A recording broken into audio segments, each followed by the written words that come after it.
everybody, welcome back to our 20th episode of Tell Me Darling. It's our season finale. Just a couple of weeks late because life and things, but we're back for another episode. Yes, so we are. How is everyone feeling? How are you feeling? Oh, like me as in everyone? Oh yeah, you. I realise no one else can reply. I'm feeling good. A little sad that it's our last episode for this season.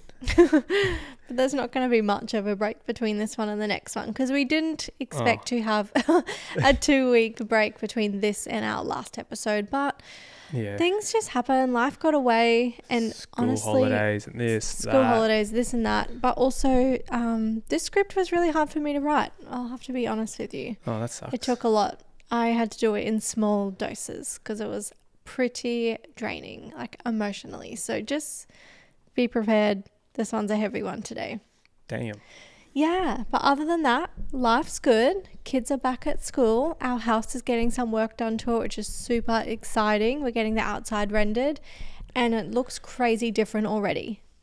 Don't you agree? I think it looks good. Yeah, but just so different. Yeah. And it's not even painted yet, which is cool. It's exciting. It is exciting. And we're also getting some cupboards built in our wardrobe this week. Finally. Yeah. A little bit of a delay there thanks to IKEA. We got it sorted.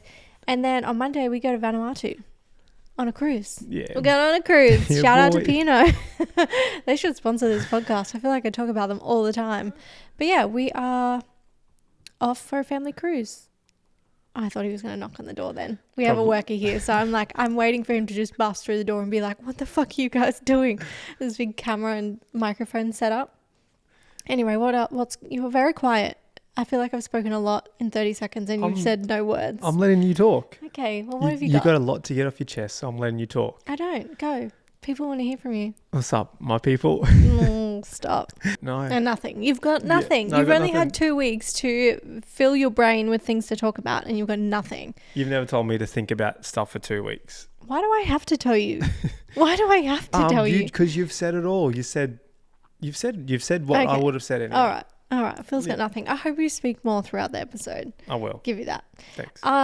Exciting news podcast wise, not to do with us, but Wife of Crime dropped a new episode this cool. week, which is good. They're back from their well-deserved break while Russ recovers. But if anyone's looking for another true crime podcast to listen in between hours, I highly recommend Wife of Crime. That's probably my favorite up there. But yeah, have you got anything else before we get into it? Come on. Nothing. What have I got to talk about? Oh my God, does this piss you guys off as much as it pisses me off? Nah, babe, I'm sorry, I got nothing. Right. I wasn't expecting it, sorry.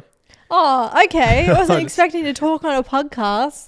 I'm about to find a new co-host for season 2. No, Let me you're tell not. you. I thought we were about to get straight into it. My friend Steph really wants to take your place. Steph, you'll never get to sit here. Ever. Oh my God. Maybe a guest episode here and there. Yeah, she can sit beside me here. You wouldn't get a word in, Yeah, I know. but it would be entertaining. Yeah, she talks a lot. But in a good way. Yeah, but you don't talk enough. You guys need to balance each other out. Yeah, I think it'd do that. Okay. Yeah. Should I just get into it? If you want. Oh my God. Anyway, off to a great start. Okay, well, let's get into today's episode. But as I said, this one is really heavy.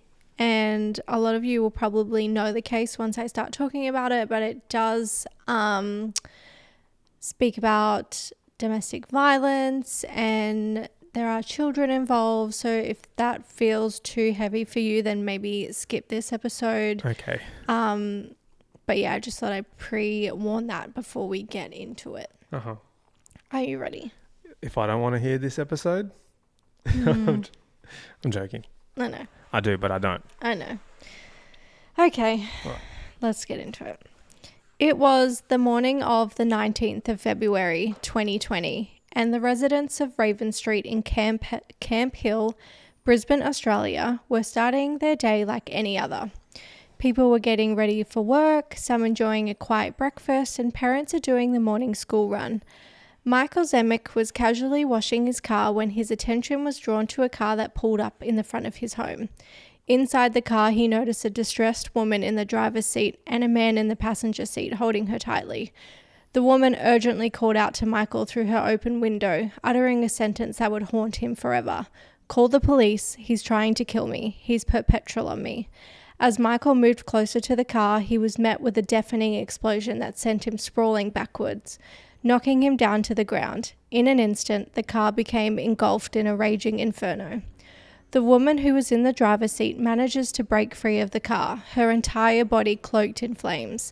Michael acted swiftly, using his garden hose to extinguish the fire. As the situation unfolded, neighbours and passers-by rushed to their aid. However, neither them nor the rest of the nation could prepare them for the incomprehensible truth of what was actually happening in that moment, and the aftermath of heartache that would soon follow when we would all come to learn the name and story of Hannah Clarke. Oh my God, I'm crying already. Hannah Ashley Clarke was born on September 8th, 1988 to her loving parents Lloyd and Susanna Clarke.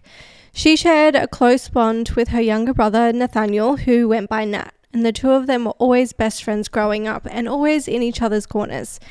Their childhood was filled with friendship and shared adventures. From a young age, Hannah was known for her vibrant and cheerful personality. She was fun and energetic. She would do things like cartwheel down the hallway or just in random places. There were times where she would be shopping with her mum Sue and she would just turn around and Hannah would just be cartwheeling down the aisles. She loved an audience and doing funny things to make her parents laugh. She adored gymnastics and trampolining, and she was always energetic and enthusiastic, and these were qualities that would continue to define her throughout her life. Hannah always had a tendency to lead others, so it was no surprise to her family or friends when she became school captain in high school. Her immense love for sports played a pivotal role in shaping her character. By the age of 16, her passion for sports had grown significantly, leading her to represent Queensland in trampolining. She went on to coach the trampoline team at the local Carindale PCYC. After completing high school, she found her calling teaching kindy gym at the PCYC and participating in various CrossFit events. Her love for fitness and the gym became a central part of her life, laying the foundation for her future. So she was super athletic, like naturally. Mm-hmm. She was really good at sports and all of that stuff, and she loved like doing all of that stuff. You guys probably would have clicked. You would have gelled. It was in 2008, during her time at the gym, that Hannah's path crossed with a man named Rowan Baxter. Rowan was a 31-year-old man from New Zealand and had a background as a former rugby league player, but he never actually played professionally.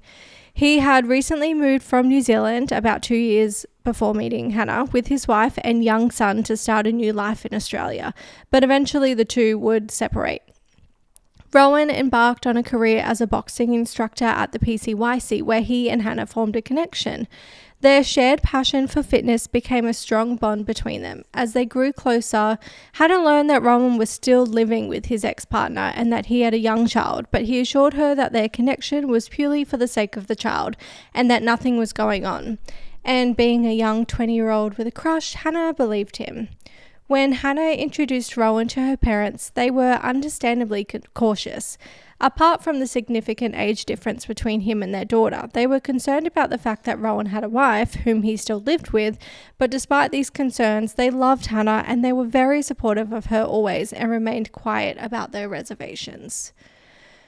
Over the course of several months, Hannah and Rowan's connection deepened and the two of them began dating. Just 4 months after their initial meeting, Rowan made the decision to move out of his family home, taking that first step towards building a new life with Hannah. The couple eventually settled into a townhouse in Mansfield. During this period, Hannah worked full-time at the Athlete's Foot store located in Carindale and Capalaba Shopping Centre. Rowan, on the other hand, worked as a sales representative for a pharmaceutical company. Together, they still went to the gym and worked out. It was something that they really enjoyed, and I think Hannah really kept Rowan on his toes a bit. They were both athletic, but she just seemed to always have the upper hand.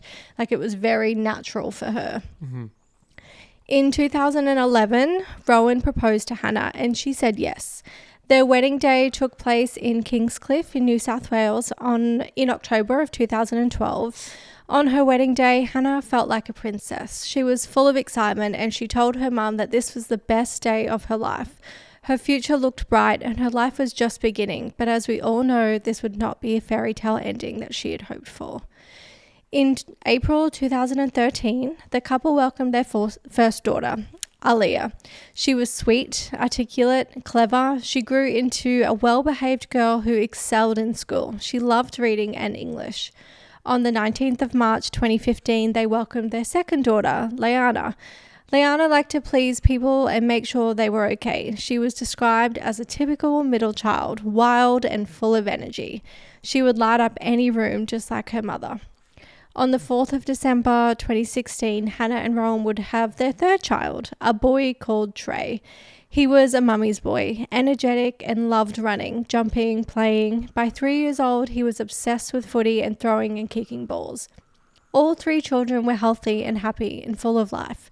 They loved going to the beach and going to the gym with Hannah and all inherited those traits for fitness and being active. Hannah was in her element as a mother. She had always wanted to be a mum, and her children were her entire world. Everything she did for them. As time went on, Hannah and Rowan's passion for fitness led them to open their own gym in 2015 called Integrate. Did you hear of that one? Yeah.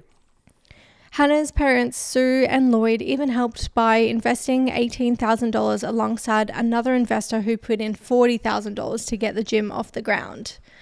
But sadly, the gym didn't do as well as they'd hoped. While people loved Hannah and found her extremely likable, the same feelings weren't given to Rowan. Rowan was short-tempered at the gym. He rarely retained clients because they felt uncomfortable around him, and soon the couple began to fall behind on bills, having to fall back on Hannah's parents to help them out. And the more this went on, the more of Rowan's personality began to show, and the picture-perfect life that people saw on Facebook began to show cracks. Rowan's friends would see how he spoke to her. He would at times appear aggressive towards Hannah, and this would make them uncomfortable. He started to tell Hannah what she could wear and basically banned her from wearing shorts at the gym, accusing her of being flirtatious. She also wasn't allowed to wear short skirts or the colour pink. That's no good. So Yeah, and controlling. But it's so random. Yeah. Like, why not the colour pink? Does it get into that? No. Okay. Thoughts? As a man? I mean, I know you're nothing like this man, but... Yeah. No, I think, it's just controlling. I don't know. What else can it be? I don't know, maybe controlling. because it's a bright colour. Oh, the colour, you might think that it would attract attention at the gym, versus black or whatever. I don't think it really matters what colour it is that someone's wearing. It's really what they're wearing, not what colour it is that they're wearing. So other things, like she was allowed to wear a bikini on the beach, but not anywhere off the beach. So she had to get dressed before they left the beach, kind of thing, if they were going for lunch or something. They shared a joint Facebook page because he didn't allow her to have her own. So she did have her own, and then he made her shut it down. This is all after they had the kids. Yes. Oh, yeah, I believe so, yeah. Yeah, we already know that's weird. Yeah. So during their relationship, Rowan sought to drive a wedge between Hannah and her family.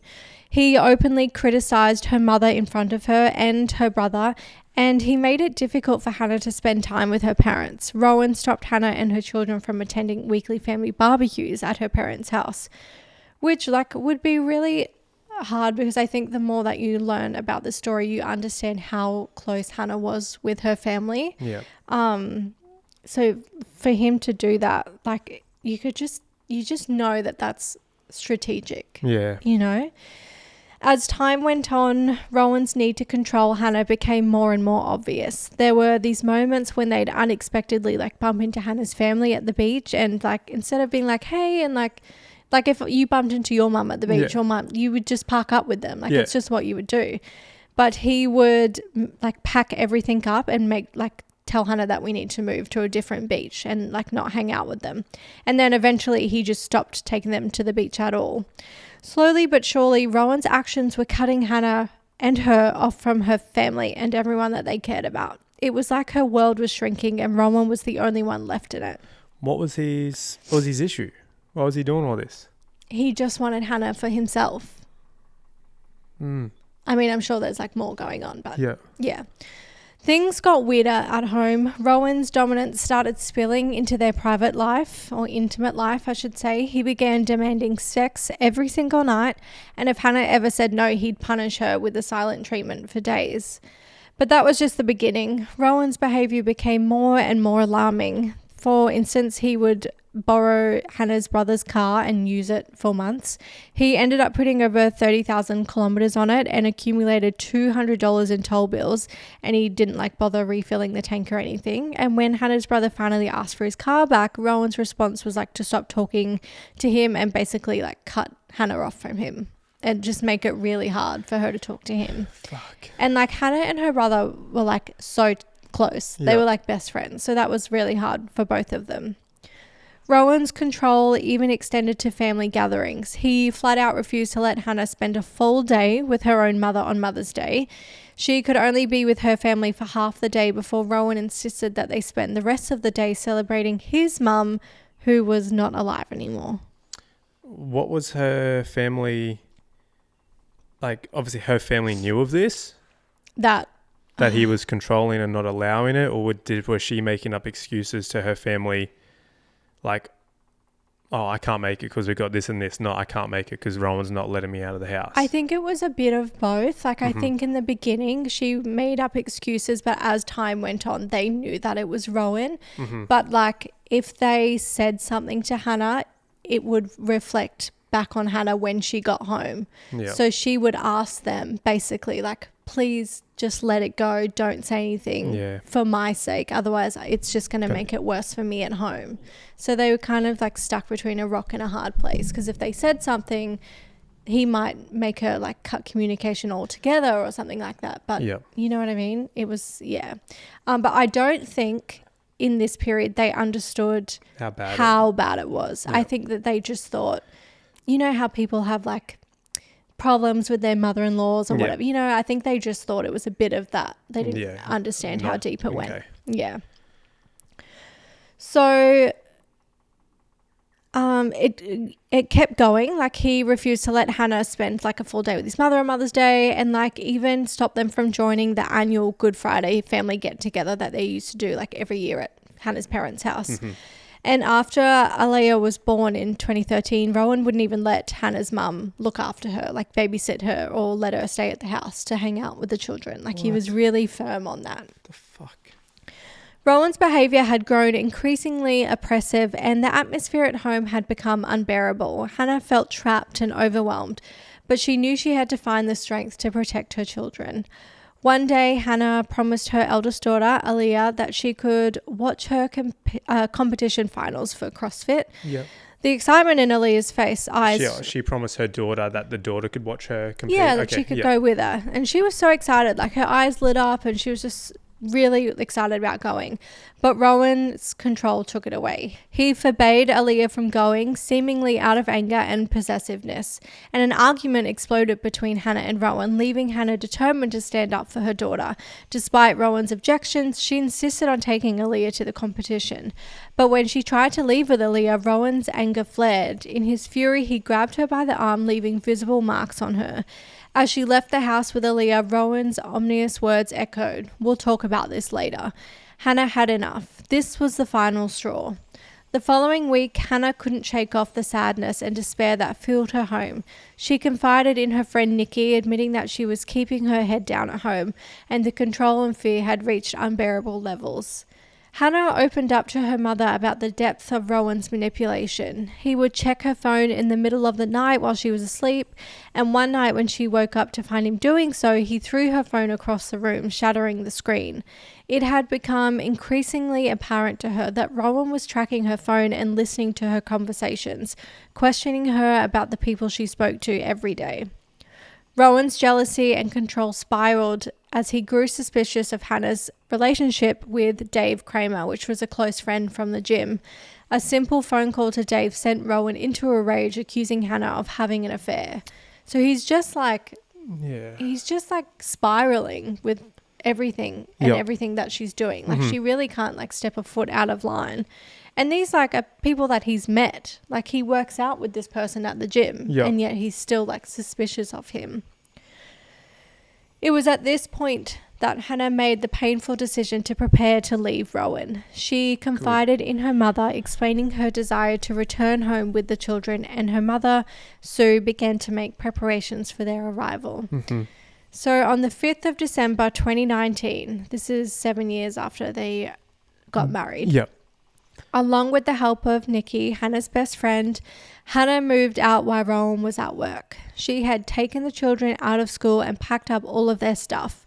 Hannah was actually scared that Rowan had planted a tracking device in her car, so they parked it at a random car park and left her phone inside and took Nicole's car to go to Hannah's parents' house. Like, that's how scared she was that he was going to find her. So just left, and was the plan to leave just the car and the phone there so that forever? He didn't like know where she went initially. Yeah.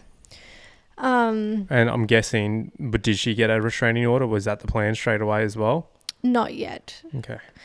Despite the turmoil and emotional exhaustion, Rowan continued his attempts to control and manipulate Hannah. He incessantly called her old phone, even after she changed her number. He insisted on picking her up to talk, and sometimes she would agree, but his mood swings were always so unpredictable. Hannah considered applying for a DVO, which is a domestic violence order, but she was worried about how Rowan would react to this. She was worried he might do something to the kids or even hurt himself, so she continued to endure the torment, trying to keep her children safe. But it's still, like, they're still in the same community, like in suburb, like, but they're still in close. On south side, yeah, Brisbane. I know they're south side, but yeah, he was still close. Like when she'd moved out to her parents, her parents still lived really close. They're only at Camp Hill. Yeah. So yeah. Rowan's reaction to the separation was unpredictable. The control and anger that had fueled their relationship now threatened to consume him. With every passing day, Hannah's resolve to protect her children and herself grew stronger. Rowan, a manipulative and narcissistic man, refused to accept that Hannah could make decisions for herself and stand on her own 2 feet. He was determined to paint her in a bad light, distorting the truth and spreading lies to manipulate others' perception of her. Few people outside of Hannah's close circle of family and friends truly understood the harrowing reality of her situation. There was once an instance where a friend of Rowan's called Hannah, insinuating that Hannah was preventing him from seeing the children. This was another instance of Rowan's relentless efforts to twist the narrative in his favour, even at the cost of Hannah's reputation. Mm-hmm. So eventually Hannah would move forward and apply for the domestic violence order. She decided it was time. And I think for a long time there, she didn't do it because, one, she wanted to keep the peace. Like, she was trying to make this as chill as possible.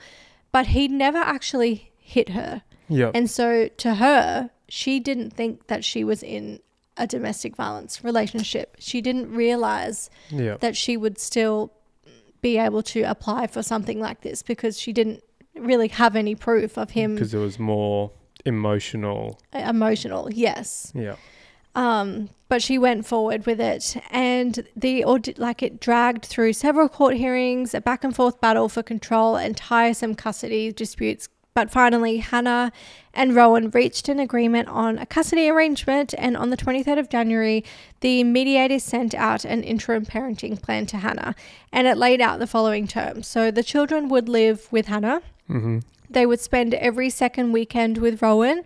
Every other week from Thursday to Friday would be spent with Rowan, and holidays would be shared. FaceTime sessions with Rowan would occur on Tuesdays and Thursdays at 6 p.m, and changeovers between parents would take place at Hannah's parents' house. Hannah felt a momentary sense of relief, as if they were finally taking a step towards normalcy. The weight that had been crushing her was momentarily lifted. However, this fleeting respite was short-lived. On the 28th of January, Rowan took to Facebook to thank his supporters. In his post, he lamented having his children taken away from him, stating that it was crippling. He vowed to continue fighting, insisting that he would not stop until he had the children with him 50% of the time. Rowan's public declaration sent chills down Hannah's spine, reigniting her fears and insecurities. She understood that the battle was far from over, and the emotional turmoil that had plagued her for so long was bound to continue.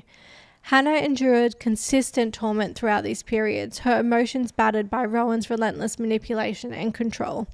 On the 29th of January, Rowan drafted a distressing letter, seemingly contemplating death, casting a cloud of fear over Hannah.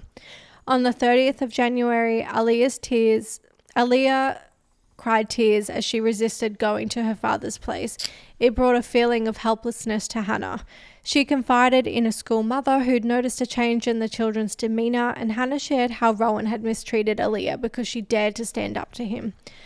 Rowan continued his erratic behaviour. He returned on the 31st of January, he returned Trey later than he agreed, and Hannah discovered explicit photos of herself in his car, and as she tried to walk away, he followed her and grabbed her wrist, causing her to scream in pain. So it started to border on physical. It was a harrowing ordeal, and her solicitor advised limiting contact, allowing only phone communication between Rowan and the children until family court proceedings. Hannah reported the breach to police, and soon after Rowan accusing her of emotional abuse. That's poorly worded, but he started to accuse her of emotional abuse. Yep. The tension mounted as court proceedings continued. Rowan faced an employment setback, further intensifying his frustration, and threatening emails to Hannah continued. By February, Hannah was on the edge. She confided in a work colleague about her fear that Rowan might try and harm her if they were ever alone. She was so worried that she even suggested that she might need to get a will sorted just in case. So she always, in the back of her mind, thought that he might hurt her. Yeah. Which is so sad. In February, the legal battle persisted. As Rowan was served with legal notices and correspondence, the havoc surrounding this troubled relationship only deepened, leaving Hannah trapped in a never-ending nightmare. On Feb 17, 2020, unbeknownst to Hannah, Rowan embarked on a disturbing journey. He ventured into a hardware store, the kind where you'd expect to find tools and home improvement supplies. As the security cameras silently watched, Rowan's actions grew increasingly ominous. He carefully examined the aisles, his choices raising eyebrows. At first, he reached for a container of lawnmower fuel, only to second-guess himself and put it back. He then picked up a green jerry can, the kind used for carrying fuel. He also grabbed zip ties and a bottle of methylated spirits. He returned to his home around 6:12 p.m., jerry can and zip ties in tow, locking them away in his garage. He then visited his aunt and asked if he could borrow her car and explained he needed it for a couple of days to travel to the Gold Coast because his car was too expensive to put fuel in. On February 18th, 2020, Rowan left his home at 6:40 a.m. clutching that ominous green jerry can. By 7:27, he was at a nearby Caltex service station in Carindale, purchasing 4.6 litres of fuel. Filling up the jerry can, he also bought 3 Kinder Surprises and 2 bags of lollies. At 7:51 a.m., he drove by the Clarke family home in Camp Hill, the home of Hannah and their 3 children, Aaliyah, Liana, and Trey. By 9:20 a.m., he'd made an overdue payment of $920 to his property manager, catching up on rent arrears. Meanwhile, Hannah was at court, striving to remove her name from the rental property lease. Later that day, Rowan made a phone call to a friend, unraveling emotionally. He spoke of losing everything: Hannah, his precious children, his finances, and the looming eviction notice he was spiraling. That evening, Rowan reached out to his children, FaceTiming them, but he never spoke. He just cried. This made Hannah and the children uncomfortable. They didn't know what to say, so she told them that they could hang up if they wanted to. After the phone call, Hannah spoke with her mum, concerned. She even said, "Oh God, what if he kills himself?" She just felt like something wasn't right. February 19, 2020, started like any other day for Hannah Clarke and her children. They greeted her with warmth and laughter when she returned from the gym early in the morning around 6:20 a.m. Hannah's mother was getting ready for work, and at 6:30 a.m., Hannah stepped out to fetch coffee for herself and her mother.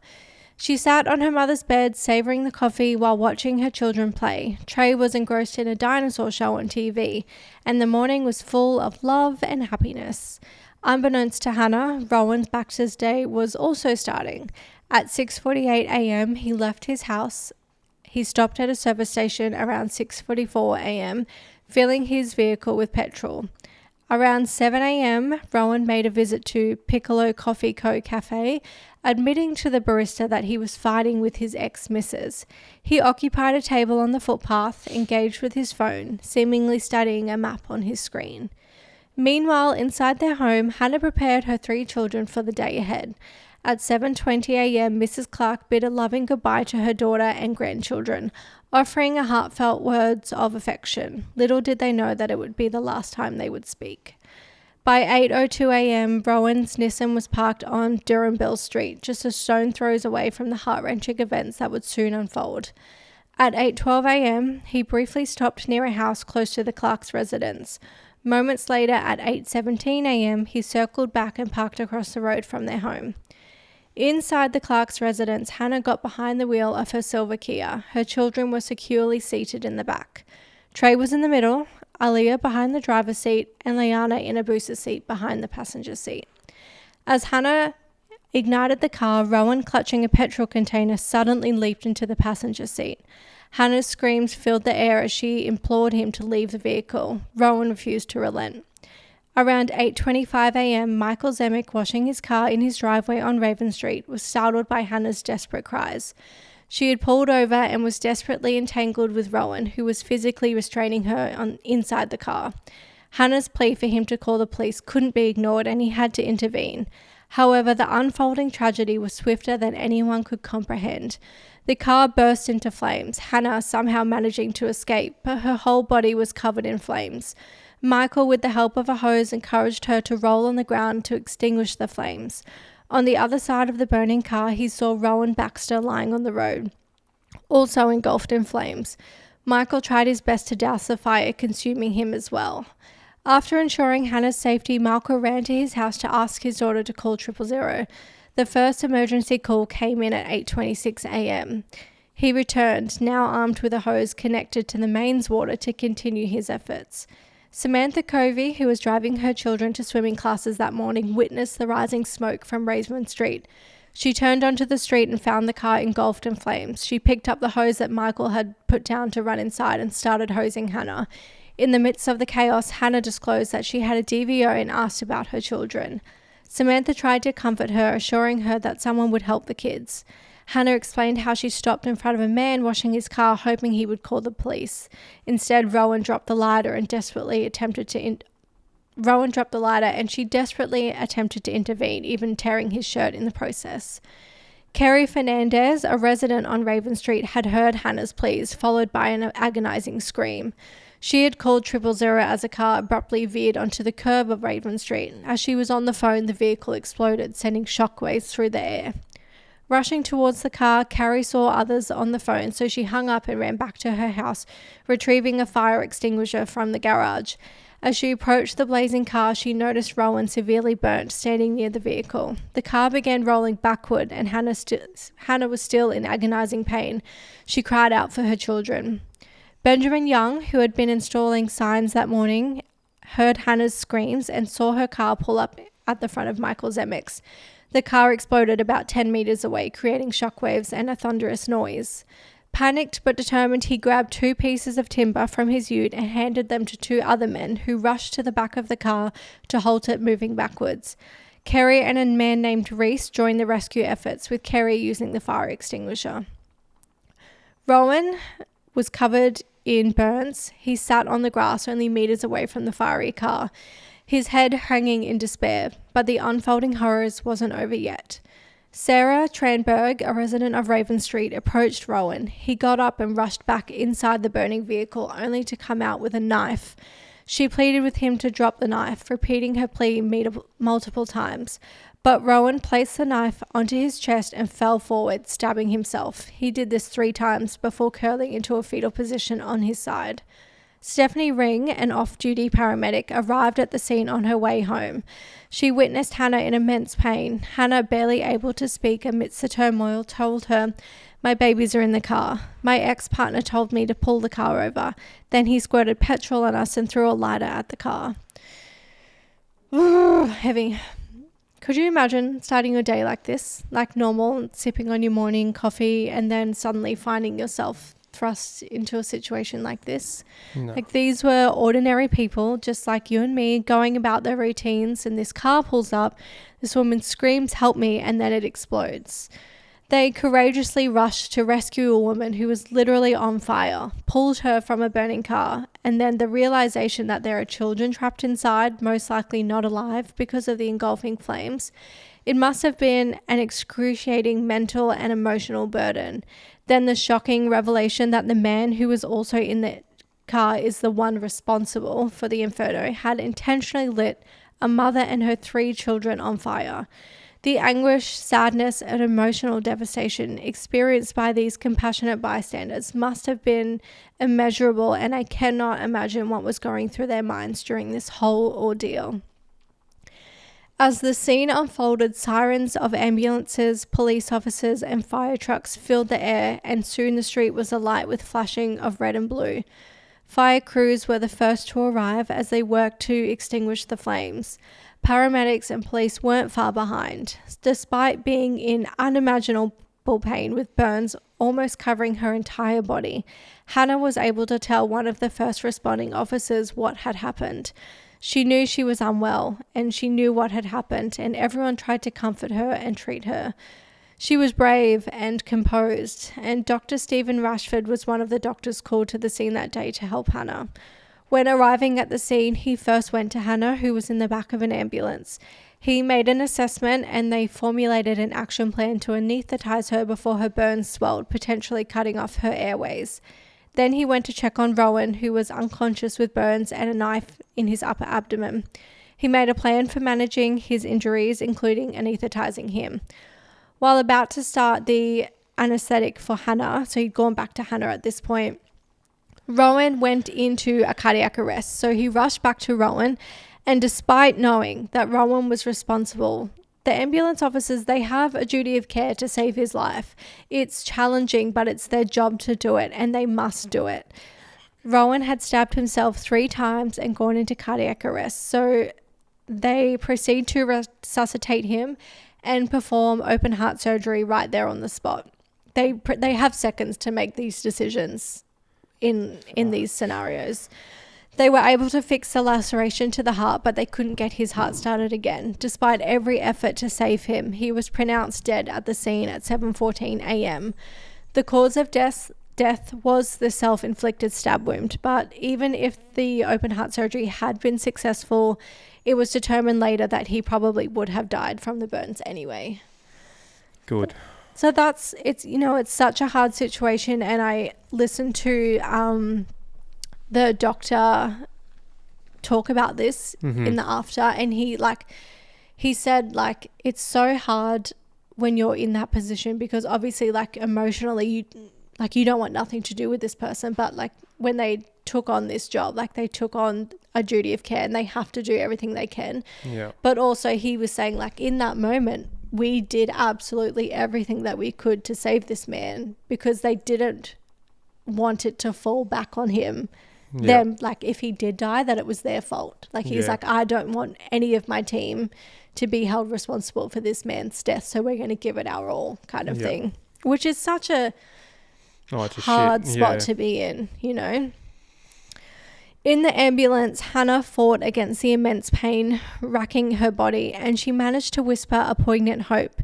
I hope he survives and rots in jail for the rest of his life.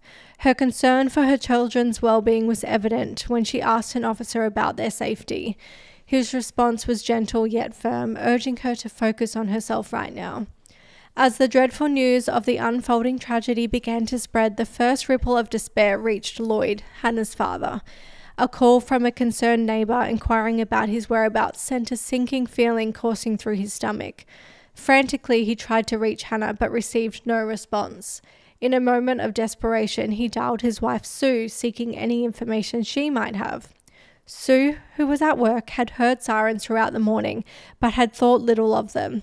It was during her morning tea break around 10 a.m. that one of her young co-workers stumbled upon a heartbreaking post on Facebook.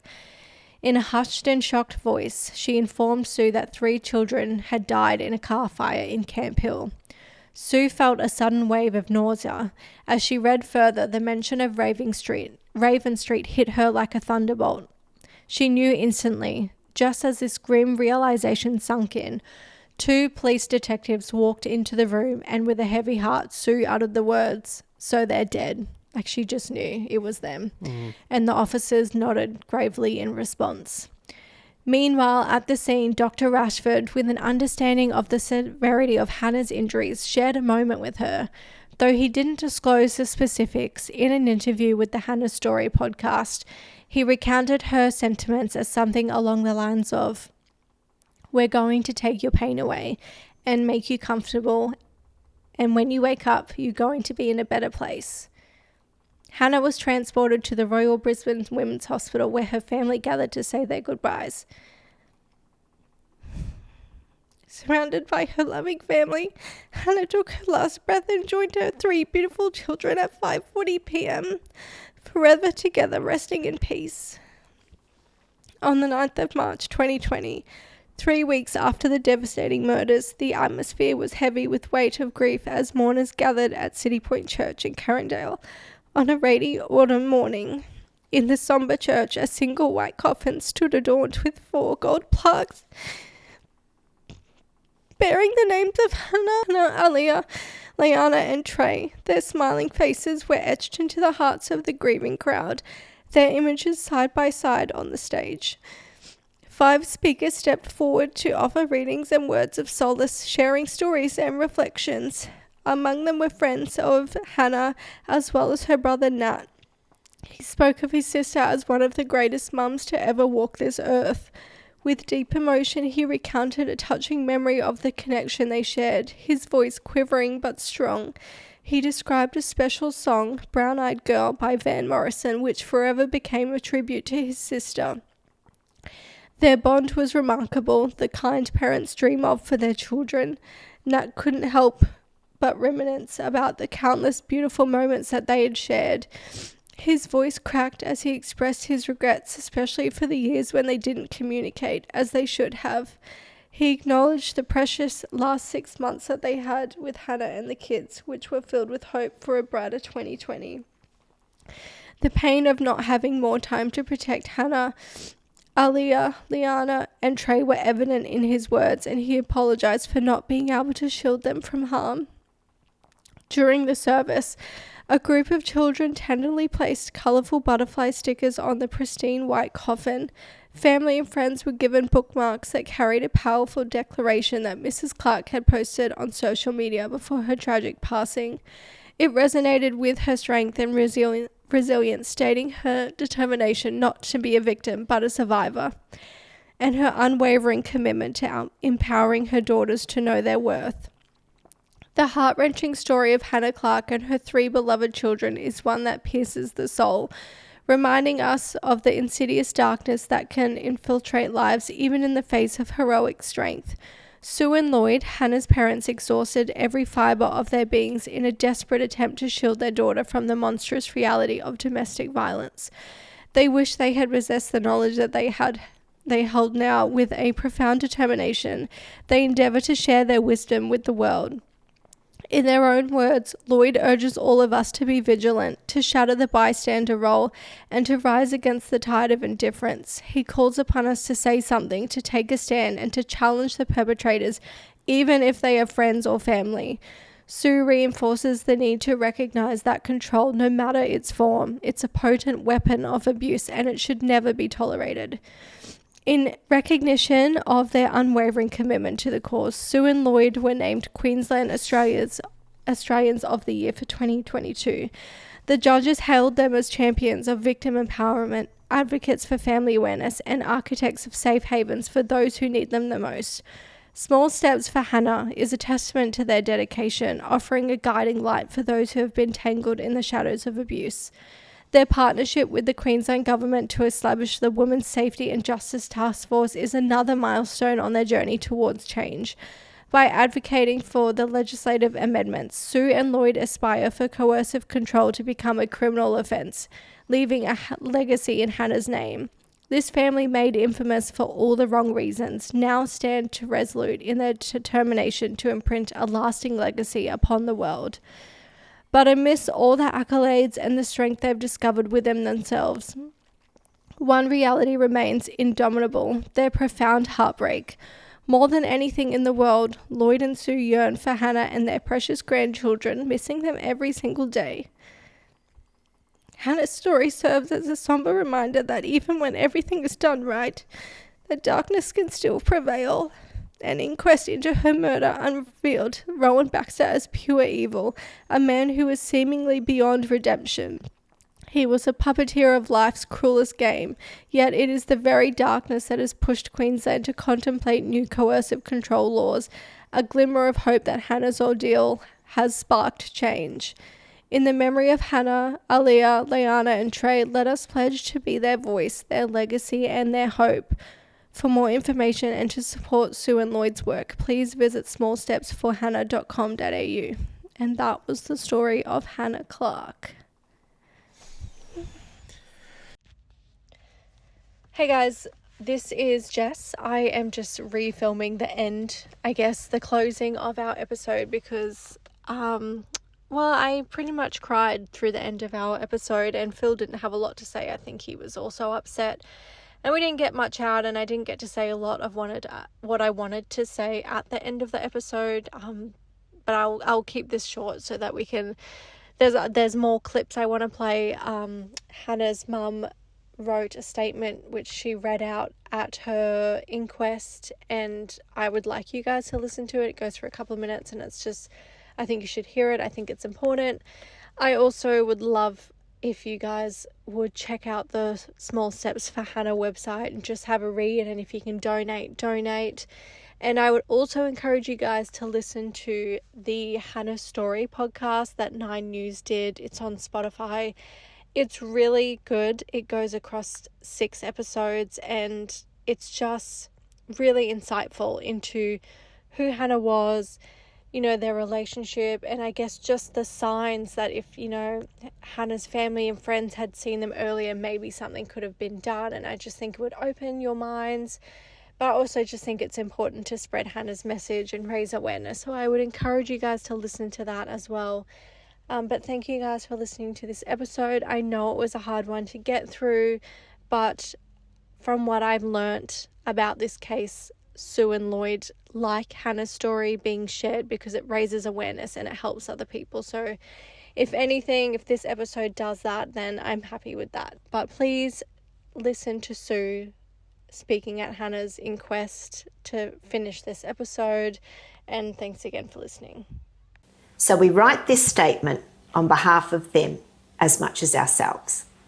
And if they had a voice, they would certainly say the same thing as we say. Just one word. Why? Aaliyah, Leanna and Trey would say, "Why would you hurt us, Daddy? Why would you take away our futures with all the promise and possibility that we had? Why would you take away our laughter, our games, our reading and dancing and singing and play? Why didn't you love us as a father is supposed to?" Hannah would say, "Why couldn't you be a better man, a better father, a better husband? And why did you have to be such a coward and bully to us for so many years? And why couldn't you leave us alone just to live our lives in peace? Why did you always have to have the last manipulative, vindictive word?" As Sue and Lloyd, we have spent 2 years asking why. Why would a parent do that to his children? Why would a husband do that to his wife? And why didn't we see it coming? With everything we did to save them from that life, why was it just not enough? As a society, we also need to ask ourselves why this can happen. Why did Hannah and the children receive no genuine protection? Why didn't the police have the power to do something?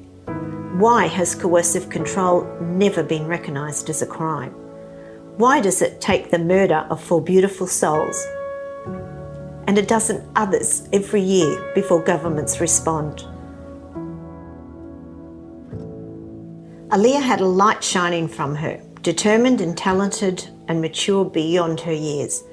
Even at a very young age, She was a caring, mothering figure for the younger ones, reading to them, looking after them, just like her own mum.